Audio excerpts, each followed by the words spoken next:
नमस्कार भाई, हमारे साथ मौजूद हैं प्रोफेसर राना हदायत अली खान साहब।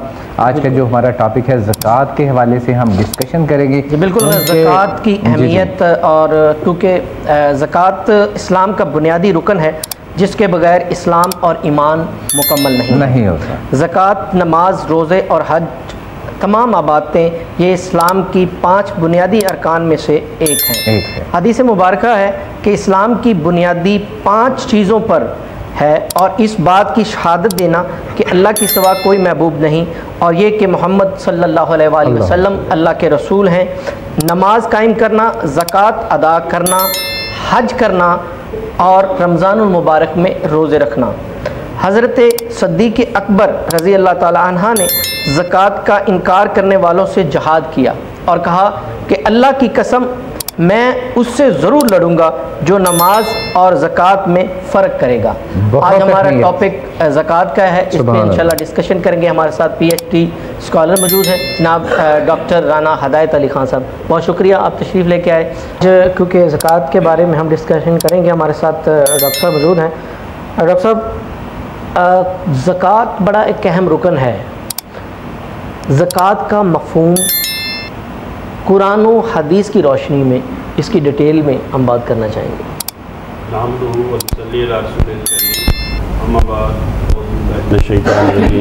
बिस्मिल्लाहिर्रहमानिर्रहीम। आज का जो मौजू है हमारा ज़कात, इसकी अहमियत में मैं एक पॉइंट बाद में जो दोस्त ने कहा है कि हम मुसलमान ज़कात देते हैं लेकिन फिर भी मुसलमानों में गुर्बत क्यों नज़र आती है। तो पहले मैं थोड़ी सी तमहीद बांधूँ, फिर मैं इनके सवाल की डिटेल जो है वो बताऊँगा कि हम मुसलमान गरीब क्यों हैं और हम ज़कात किस अंदाज में देते हैं और ज़कात किस अंदाज में देनी चाहिए। 2 हिजरी में ज़कात फ़र्ज़ हो गई थी। 8 हिजरी फ़तह मक्का के बाद कुरान मजीद में सूरह तौबा में ज़कात की तफसील के साथ अहकामात आ गए थे और 9 हिजरी को नबी पाक सल्लल्लाहु अलैहि वसल्लम ने आमलीन मुकर्रर कर दिए थे ज़कात इकट्ठी करने वाले तमाम इलाकों में। तो ज़कात का निज़ाम जो था वो राइज कर दिया गया था। अब ज़कात के जो 2 मीनिंग लिए जाते हैं, एक मीनिंग लिया जाता है पाक करना और एक मीनिंग लिया जाता है बढ़ना, नशोनुमा पाना।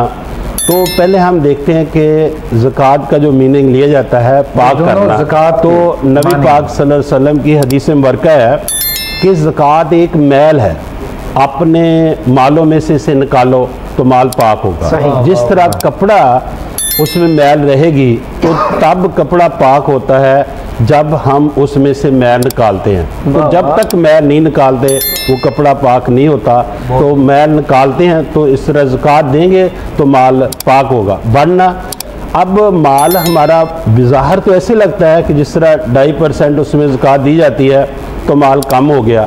माल कम नहीं होता, माल बढ़ता है। तो जब हम क्यों नहीं जो है हम ज़कात जो देते हैं, हम पहले जो हमारे मुसलमान जो हैं वो ज़कात आपने देखा होगा नाज़रीन कि कभी भी किसी घर में चंद एक, मैं क्योंकि पूरी दुनिया में चैनल देखा जा रहा है तो मैं पूरी दुनिया की बात तो नहीं, लेकिन जो मुशाहदे में बात आती है तो हम ज़कात को नाप तोल के ज़कात नहीं देते।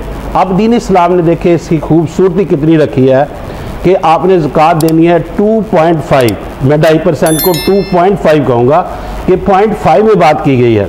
अब जो ज़कात का निसाब मुकर्रर किया गया और वो भी 7.5 तोला सोना, 2.5 है वो किस लिमिट के हिसाब से जरा वो भी 7.5 जो है वो निसाब मुकर्रर किया सोने का। चलो सोने की तो वैल्यू होती है, अब चांदी की क्या वैल्यू होती है।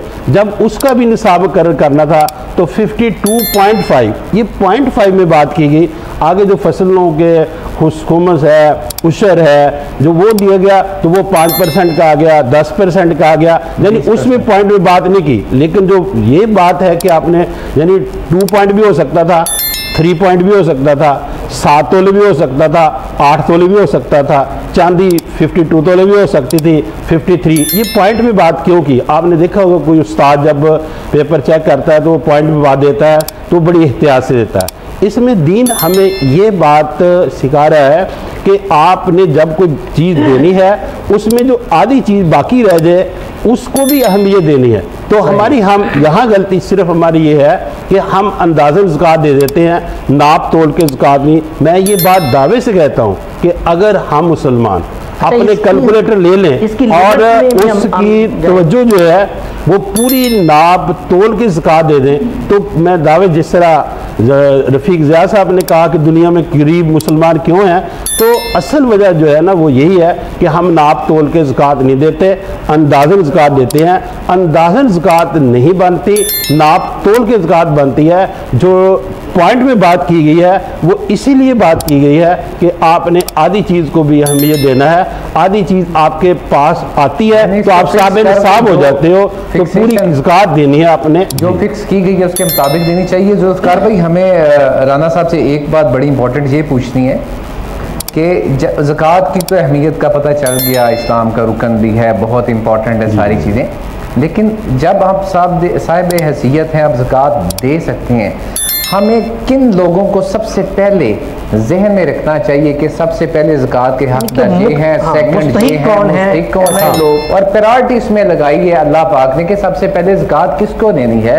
अगर वो इस काबिल नहीं है, पहले जैसे रिश्तेदारों में देखते हैं, फिर अजीज, वो ये मुझे थोड़ा सा तफसीलन आप इसके बारे में बता। इसके बारे में सूरह तौबा कि किन लोगों पे ज़कात, एक ही आयत मुबारका में 8 मुसारफ जो है ना वो ज़कात के बयान कर दी। ठीक है। इन्नमा सदक़ात लिल फ़ुक़रा वल मसाकीन, कि बेशक सदका दो, ज़कात दो फ़कीरों को, मस्कीनों को। ये भी थोड़ा सा वाज़ेह कर दो, फ़कीर और मस्कीन में फ़र्क है। व आमिलीन अलैहा, और जो ज़कात इकट्ठी करने वाले हैं, और मुअल्लफ़ात क़ुलूब, और जो नौ मुस्लिम, इसके भी मैं थोड़ा सा बयान कर दूंगा कि नौ मुस्लिम उनके लिए क्या दीन इस्लाम ने हुक्म दिया है। वह फिर रिकाब, और मकरूज़ का कर गुलामी से निजात दिलाने के लिए, वह गारमीन, और मकरूज़ का कर्जा अदा करने के लिए, वह फ़ी सबीलिल्लाह, और अल्लाह के रास्ते में, वह इब्ने सबील, और मुसाफिर को फ़रीज़त मिन अल्लाह, ये अल्लाह ने फ़र्ज़ किए हैं। वल्लाहु अलीमुल हकीम, अल्लाह सबसे ज़्यादा जानता है, हिकमत वाला है कि इनकी जो ज़कात देनी है। ये 8 मुसारिफ आपने हमें बता दी है ज़कात के। हम मेरा सवाल उधर से हम आगे थोड़ा सा काइंडली बढ़ाइएगा कि किन किन लोगों को प्रायोरिटी, मिसाल के तौर पे गरीब मस्कीन लोग हमारे रिश्तेदारों में भी मौजूद हैं। ये जो कुरान ने तरतीब दे दी है ना, और बड़ी खूबसूरत तरतीब है। पहले फ़कीर, फिर मस्कीन। फ़कीर की डेफिनेशन ये ली जाती है कि वो जो शर्म महसूस नहीं करता और ज़रूरतमंद होता है और अपने हालात को बेहतर करने की कोशिश भी नहीं करता, वो फ़कीर उस कहते हैं। मस्कीन का भी बयान कर दिया। लोग भी जो हैं वो अपना भेस बदल के उधर मैं आ रहा हूँ, उसका कैसे पता चलेगा? उसी को मैं मस्कीन जो है, मस्कीन शर्म महसूस करता है और वो अपने हालात को अंदर अंदर बेहतर करने की कोशिश करता है कि मुझे ज़कात ना लेनी पड़े। तो इसलिए कुरान मजीद ने दोनों को कहा कि आप फ़कीर को भी ज़कात दो, मस्कीन को भी ज़कात दो। अब जो ज़कात इकट्ठी करने वाले हैं, जो ज़कात के महकमे में काम करते हैं, उन्होंने भी, उनकी तनख्वाहें जो हैं वो भी ज़कात की रकम में से दी जाती हैं। और चौथा है मुअल्लफ़ात क़ुलूब, नौ मुस्लिम। इसमें हमें थोड़ा सा ये आता है कि जो नए नए दीन इस्लाम में आते थे, उनकी हौसला अफजाई के लिए कि वो कंपैरिजन करें कि पहले हमारे हालात कैसे थे, अब हम दीन इस्लाम में आ गए हैं तो कैसे। जब हम मुसलमान उन्हें ज़कात देंगे तो उनके हालात अच्छे हो जाएंगे। और इसके बाद फिर फीस अपने मकरूज़ का कर्जा अदा करने के लिए और ग़ुलामी से निजात दिलाने के लिए। मकरूज़ एक आदमी कर्जा ले लेता है और उसका काम नहीं चलता, तो अब दीन इस्लाम उसके लिए हुक्म ये देता है कि आप एक काम तो उसको कर दो, आप उसका कर्जा उतार दो, और जो रिज़्क़ वाला मामला है वो तो अल्लाह ने पहले अपने ज़िम्मे लिया हुआ है कि मैंने उसको रिज़्क़ देना है। और गुलामी से निजात दिलाने के लिए अब गुलामी का दौर ख़त्म हो गया। नबी पाक सल्लल्लाहु अलैहि वसल्लम ने इसका आगाज़ किया था कि गुलामी का दौर ख़त्म होना चाहिए। अब अल्हम्दुलिल्लाह पूरी दुनिया में किसी इंसान की कीमत नहीं लगती। और अब इससे क्या मुराद है? फुक़हा किराम ने जो जेल में लोग हैं बेकसूर, उनकी हम जमानत करवा सकते हैं, उनका केस लड़ सकते हैं ज़कात की रकम से के साथ जैसे और ये जब खत्म हो जाए, कोई ज़कात लेने वाला ना हो, तो फिर ज़कात तो देनी है हर साल बाद। फिर फीस भी फिर अल्लाह के रास्ते में। और आठवां है इब्ने सबील, मुसाफिर को ज़कात दो। तो इसमें हम कोई तरतीब में भी नहीं कर सकते।